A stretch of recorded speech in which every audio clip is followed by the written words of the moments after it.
బాబాసాహెబ్ చెప్పిన ఈ ఒక్క మాట చాలు భారతదేశాన్ని, భారత రాజ్యాంగాన్ని, అంబేద్కర్ని అందరూ అర్థం చేసుకున్నట్లే. Equality may be a fiction but none the less must be accept it as governing principle. ఇది కదా the modern father of Indian constitution అని ఎందుకన్నారో మహనీయుణ్ణి. ఇకనైనా కళ్ళు తెరుచుకోండి.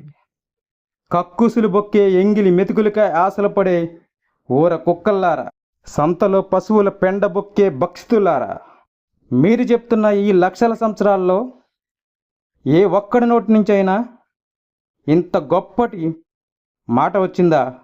అందుకు కదరా అంబేద్కర్ని మహనీయుడు అంటున్నది. విద్యా సమానత్వం ఘర్షణకు దారి తీయవచ్చు, అయినప్పటికీ దానిని ఒక ప్రధాన సూత్రంగా అంగీకరించాలి. డాక్టర్ భీమ్రావ్ రామ్జీ మాలోజీ అంబేద్కర్ షక్పాల్.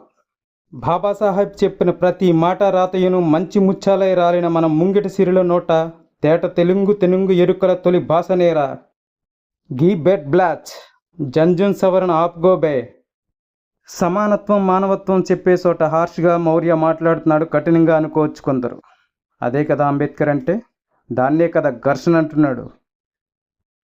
అదే కదా చాతుర్వర్ణ వ్యవస్థ తోలు తీసి తేక్కెండెట్టడం అంటే. ఒళ్ళొంచి కష్టం తెలియని సోమరార్యులకు తిక్క కుదర్చడం. శ్రమలేని జీవితాన్ని గడపడానికి బ్రాహ్మణులు కుల వ్యవస్థను సృష్టించారు, మరియు దానిలో తమను తాము ఉత్తములుగా ప్రకటించుకున్నారు. డాక్టర్ భీమ్రావ్ రామ్జీ అంబేద్కర్ చెప్పిన అసలు శిశుల అద్భుతమైన స్వేచ్ఛ సమాలోచనలు, సత్యాన్వేషణలు రేకెత్తించే విజ్ఞానగని జ్యోతిబా పూల బాట. భారతదేశానికి తండ్రి ఎవరంటే బాబాసాహెబ్ అని చెప్పుకోలేని ప్రతి ఒక్కడు విశ్వాసఘాతకులే, గుర్తుపెట్టుకోండి.